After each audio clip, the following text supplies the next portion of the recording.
굉장히 핍박이 많은 어려운 시기에 그 상처받고 또 낙심한 성도들을 위로하기 위해서 이 편지를 썼다라고 말씀을 드렸습니다.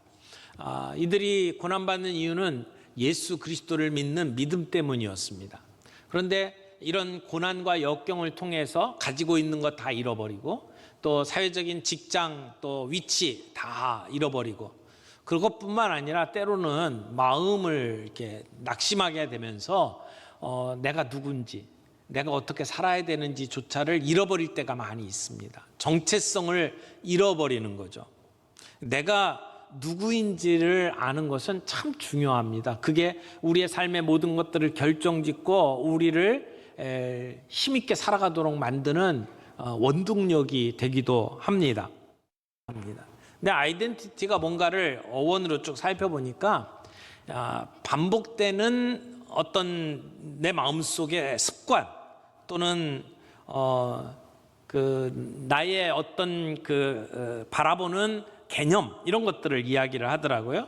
그러니까 반복되는 실제가 이 정체성이다 이렇게 말할 수가 있습니다. 그런데 그런 정체성이 우리에게 삶의 습관을 만들어주고 또 삶의 습관들이 그런 나의 정체성을 강화시켜주는 그런 경우들을 많이 보게 됩니다. 여러분은 여러분을 스스로 누구라고 생각하십니까? 다른 사람들이 나를 보면서 내가 누군지를 확인시켜 줄 때가 있죠. 사람들이 나를 부를 때 호칭들이 있어요.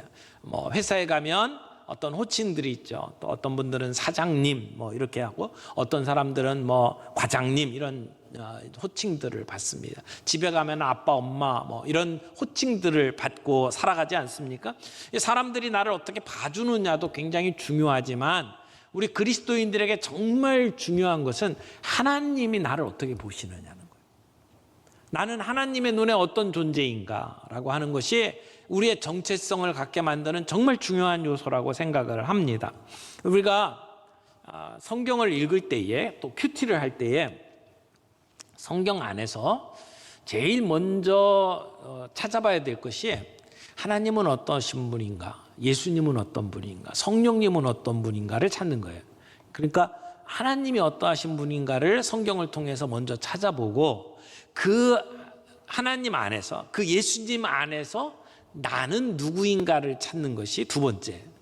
여러분 큐티할 때 꼭 성경을 읽을 때 먼저 성경에 하나님이 어떤 분이라고 이야기를 하는지를 찾아보시고 그 안에 나는 누구인가를 찾아보세요. 성경을 보는 관점을 그렇게 정리해 나가면 굉장히 많은 은혜를 받습니다. 여러분 우리가 큐티 그 책자를 매일 성경을 가지고 이제 하고 있는데 매일 성경이 그런 구조로 돼 있어요. 앞에 하나님은 누구신가? 그리고 그 안에 나는 누구인가? 그래서 나에게 주는 교훈들을 찾도록 그렇게 만들어 놓았습니다. 오늘 본문도 이 내용들을 가만히 살펴보면 우리를 구원하신 예수님이 어떤 분이신지를 설명을 하고 있어요. 그래서 예수님이 누구신가를 살펴보고 그 예수님 안에 있는 그러면 나는 누군가? 우리는 누군가? 이 부분을 살펴보도록 그렇게 되어 있습니다.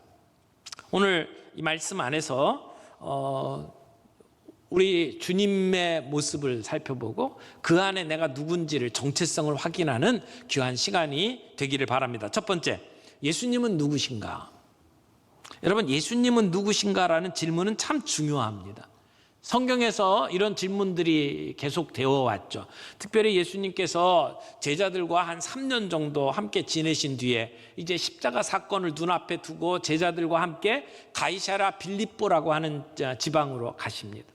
그곳에는 아주 거대한 로마 황제를 섬기는 신전이 있었습니다. 그런 그 동네에서 많은 사람들이 가이사가 황제가 우리의 주님입니다 라고 고백하는 그러한 문화 속에서 예수님은 제자들에게 물어봅니다. 세상 사람들이 나에 대해서 뭐라고 얘기하더냐? 그러니까 제자들이 이런저런 얘기를 하죠. 그 얘기를 다 듣고 난 다음에 예수님 제자들에게 다시 묻습니다. 그러면 너희는 나를 누구라고 생각하느냐? 너희는 나를 누구라고 생각하냐? 예수님은 누구냐라고 하는 질문을 던진 겁니다. 이 질문에 대한 답변이 우리의 신앙을 결정짓습니다. 베드로는 그때 주는 그리스도시요 살아계신 하나님의 아들이십니다라고 고백을 했습니다. 그 고백이 우리를 살리는 겁니다. 그런데 오늘 본문 안에서 예수님을 누구라고 이야기합니까? 4절 말씀 보겠습니다. 4절, 사람에게는 버림바가 되었으나 하나님께는 택하심을 입은 보배로운 산돌이신 예수께 나아가. 예수님을 뭐라고 그랬죠? 큐티할 때 이렇게 정리를 하시는 거예요.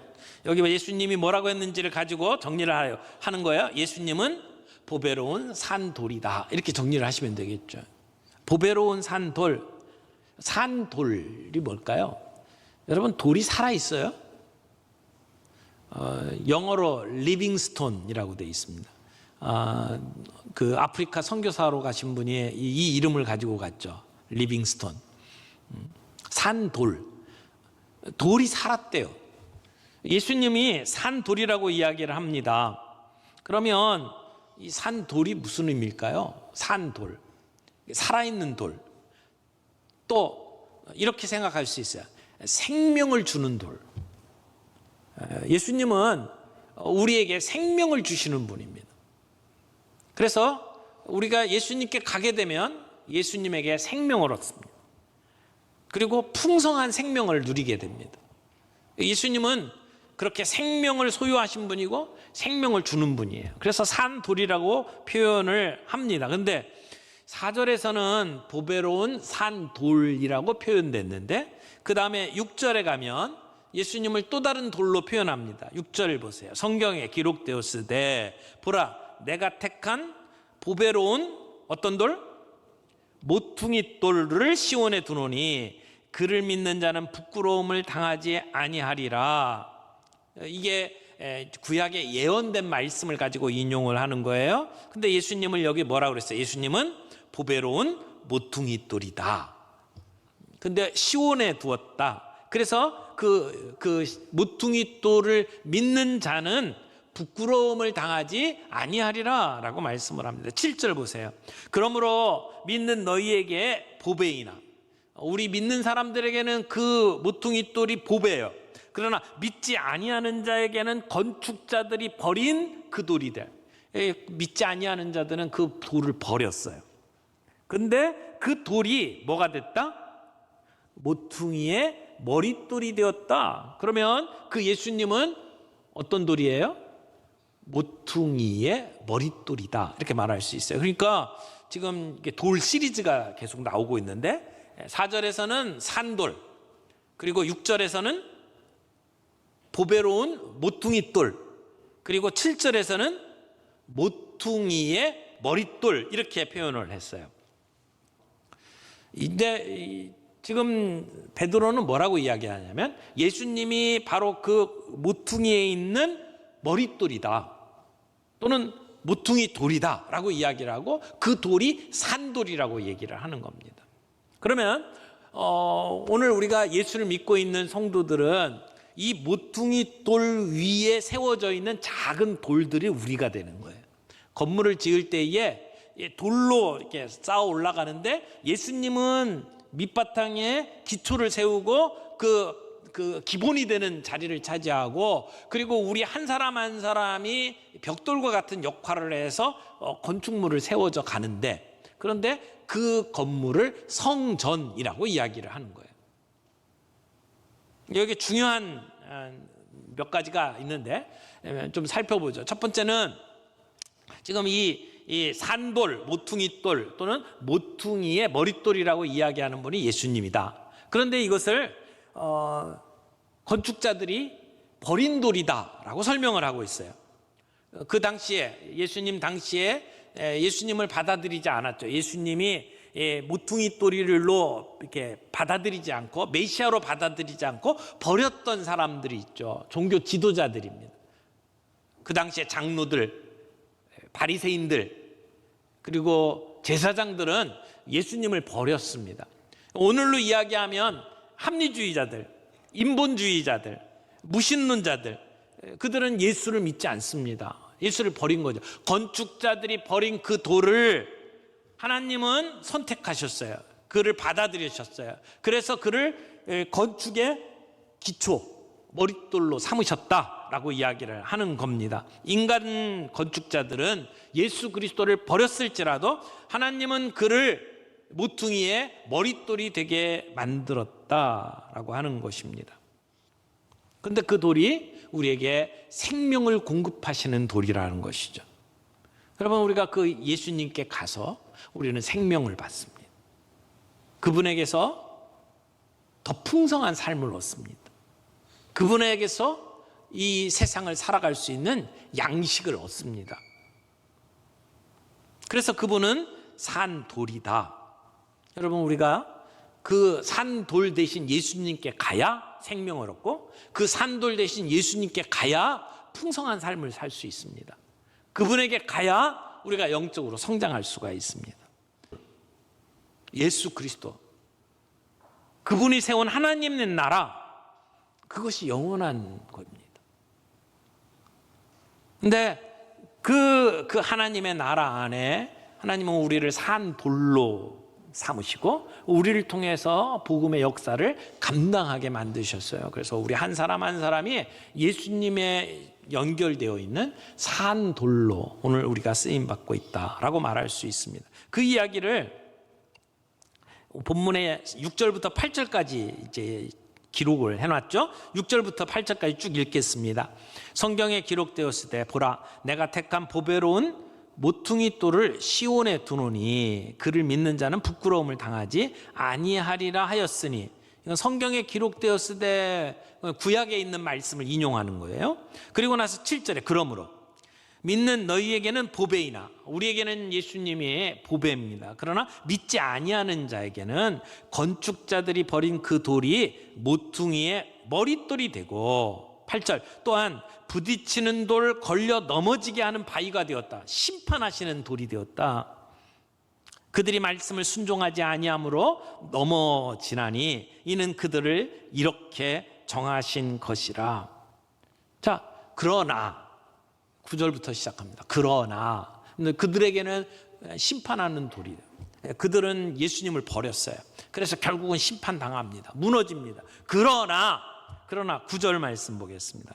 그러나 너희는 택하신 족속이요 왕같은 제사장들이요 거룩한 나라요 그의 소유가 된 백성이니 이는 너희를 어두운 데서 불러내어 그의 기이한 빛에 들어가게 하신 이의 아름다운 덕을 선포하게 하려 하심이라. 아멘. 여러분, 여기에 우리 주님이 주신 이름이 있어요. 우리가 세상에서 가지고 있는 이름도 훌륭하고 자랑스럽습니다. 그러나 오늘 우리를 향해서 불러주시는 이름을 보세요.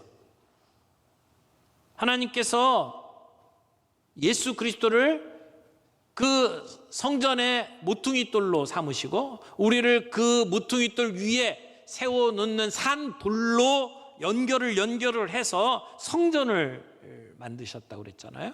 그런데 그런 우리를 향해서 불러주신 이름을 보세요. 여기 9절에 보니까 4가지가 나와요. 첫 번째는 택하신 족속, 그 다음에 왕같은 제사장, 세 번째 거룩한 나라, 그리고 그의 소유가 된 백성, 4가지가 나왔잖아요.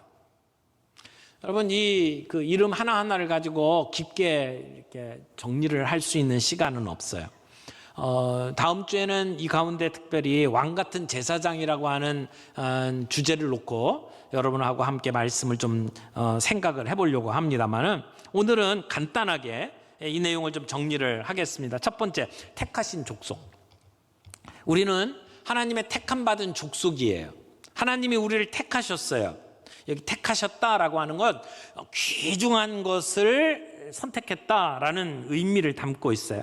우리는 하나님이 귀하게 여겨서 우리를 택해 주셔요. 하나님이 우리를 쓰시는 거라고 말하는 겁니다.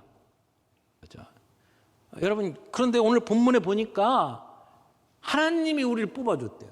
하나님이 우리를 선택해서 우리를 택하신 족속으로 삼아 주셨대요.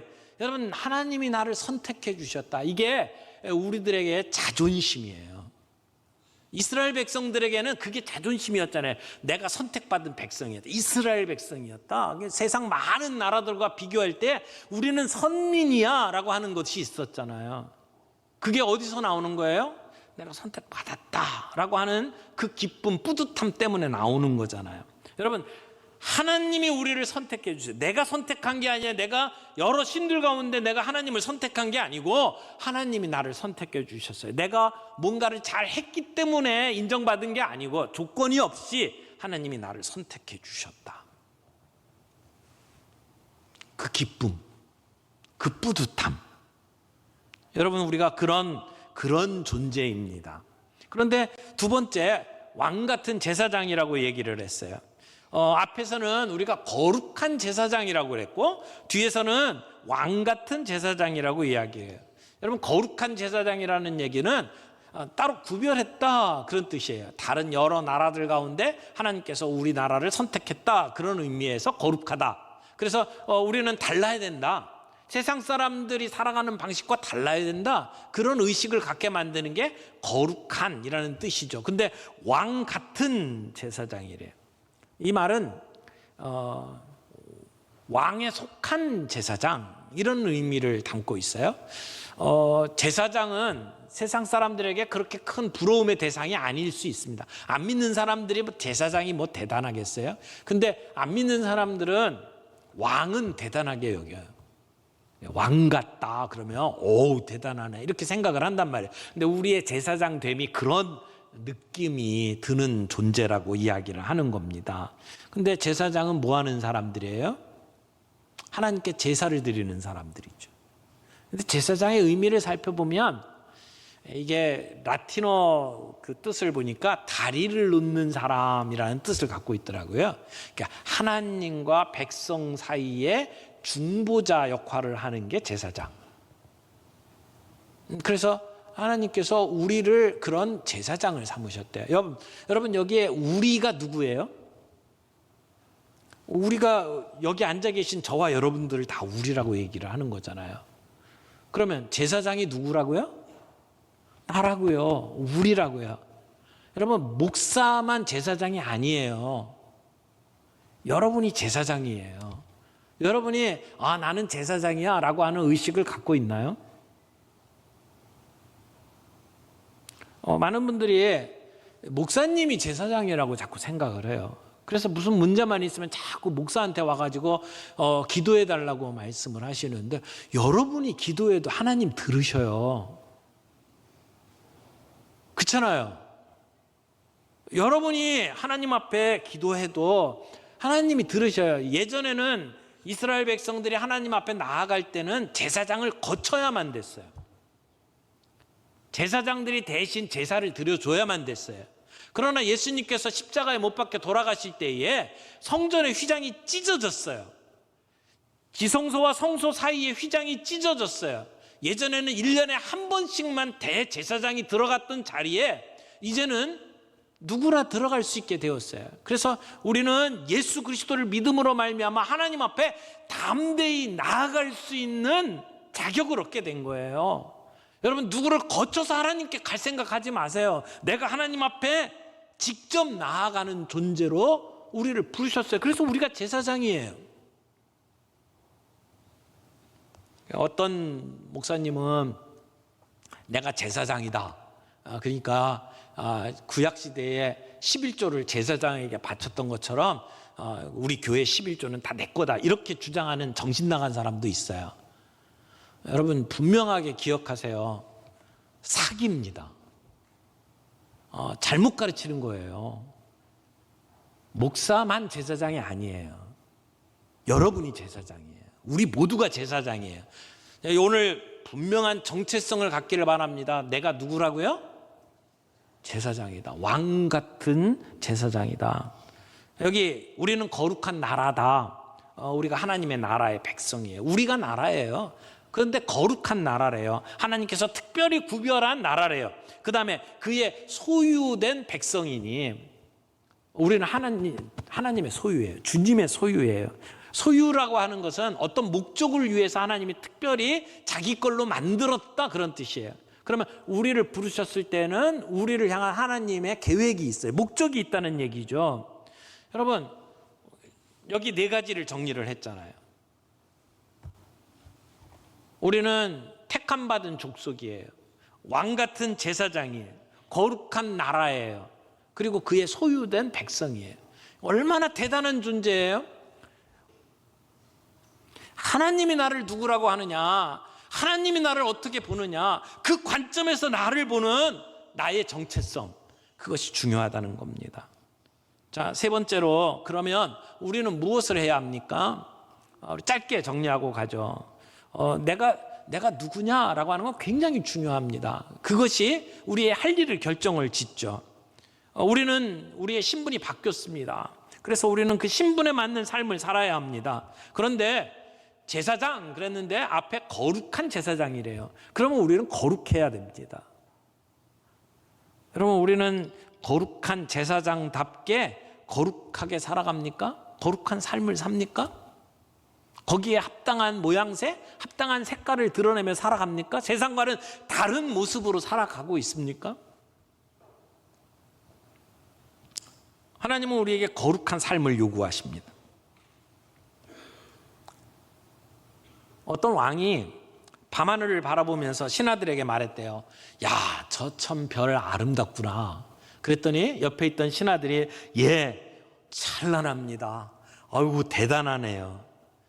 또 어떤 신하는 왕과 같이 빛납니다. 막 이렇게 아부를 떱니다. 야단 법석이죠. 근데 한 신하만이 침묵을 지키고 있어요. 그래서 왕이 그 신하에게, 자네는 왜 가만히 있나? 이렇게 물어봤습니다. 그랬더니 그 신하 하는 말이, 저는요, 아무것도 안 보입니다. 그랬대요. 그 후에 왕이 중요한 국사를 그 신하하고만 나눴대요. 왜냐하면 그때 별이 없었거든요. 정직한 신하는 그 사람 하나뿐이었다는 거죠. 여러분, 우리가 그리스도인으로 살아가면서 거룩한 제사장이라면 우리는 이 세상 속에서 분명한 우리만의 색깔을 드러내며 성결한 삶, 거룩한 삶, 정직한 삶을 살아야 할 겁니다. 그런데 또 하나, 우리 9절 말씀에 보니까 이는 너희를 어두운 데서 불러내어 그의 기이한 빛에 들어가게 하신 자의 아름다운 덕을 선포하게 하려 하심니라. 오늘 우리가 이런 하나님의 이름을 받았어요. 우리는 선택받은 족속, 그리고 왕 같은 제사장, 이런 이름들을 받았단 말이에요. 근데 그 이유가 뭐냐고요? 이는 아름다운 덕을 선포하게 하려 하심니라. 이 선포라고 하는 말이 옛날 성경에는 선전하게 하려 하심니라 이렇게 돼 있어요. 선전, 프로파간다, 이런 얘기들 하죠. 우리가 사람들 앞에 이렇게 드러내서 이야기하는 거, 광고하는 거죠. 우리가 어두움 가운데서 우리를 빛의 자녀로 만들어 주셨어요. 우리를 그렇게 하신 그 아름다운 덕, 하나님의 은혜, 그걸 사람들에게 선포하면서 살아가도록 우리를 그렇게 세워주셨다라고 오늘 본문을 이야기를 하는 겁니다. 사랑하는 성도 여러분, 내 마음속에 하나님의 그 은혜에 대한 감사한 마음이 있나요? 그래서 그걸 사람들에게 떠벌리고 이렇게 선전하고 싶은 마음이 있나요? 정말 주님의 은혜를 아는 사람이라면 우리가 그 은혜를 표현할 수 있어야 합니다. 우리의 마음을 그렇게 표현하면서 살아가기를 바랍니다. 그때 우리의 삶 속에 하나님의 은혜가 더 넘칠 거예요. 그때 우리는 더욱더 성숙한 삶을 살아가게 될 거예요. 우리가 찬양을 할 때도 그 하나님의 은혜를 정말 우리의 마음을 다해서 열정으로 찬양하고, 그리고 우리 주변에 있는 사람들에게 하나님의 선하심을 그렇게 소개하고 나눌 수 있는 삶을 사는 것, 그것이 우리를 왕 같은 제사장으로 삼으신 이유라고 성경은 이야기를 하고 있습니다. 제사장이라면 제사를 드려야 합니다. 로마서 12장 1절 말씀에 보면 이렇게 얘기하죠. 그러므로 형제들아, 내가 하나님의 모든 자비하심으로 너희를 권하노니 너희 몸을 하나님이 기뻐하시는 거룩한 산 제물로 드리라. 이는 너희의 드릴 영적 예배니라. 우리는 우리의 몸으로 제사를 드리는 제사장이다 라고 성경은 이야기를 하고 있습니다. 오늘 우리의 삶 속에 우리의 몸으로 예배를 드리며 제사를 드리는 그러한 제사장의 삶을 살아가기를 바라고, 하나님의 그 은혜를 세상 사람들에게 널리 선전하는 그러한 제사장으로 살아갈 수가 있기를 바랍니다. 오늘 말씀 가운데 예수님이 누군지를 정리했어요. 예수님이 누구셔요? 산 돌이에요. 생명을 주시는 돌이에요. 사람들이 버렸는데 하나님은 그 예수님을 성전에 모퉁이 돌로 쓰셨어요. 그리고 우리는 그 모퉁이 돌 위에 세워지는 돌로 성전 벽을 이루어 갔죠. 그래서 우리가 성전이다 라고 말씀을 드렸습니다. 그러면 그 안에서 우리의 존재가 무엇인지 정리가 됐죠. 우리는 선택받은, 하나님의 선택받은 족속이에요. 왕 같은 제사장이에요. 우리는 거룩한 나라예요. 우리는 하나님의 소유된 백성이에요. 우리는 그만큼의 가치가 있단 말이에요. 내가 누군지에 대한 분명한 정체성을 가지고 내가 얼마만큼 가치가 있는지를 확인하면서 우리의 삶을 살아갈 수 있기를 바랍니다. 그래서 우리의 존재의 목적에 맞게 우리는 하나님의 이름을 높이며 거룩한 삶을 살며 우리의 몸으로 제사를 드리며 제사장답게 살아갈 수 있는 저와 여러분들이 되기를 바랍니다.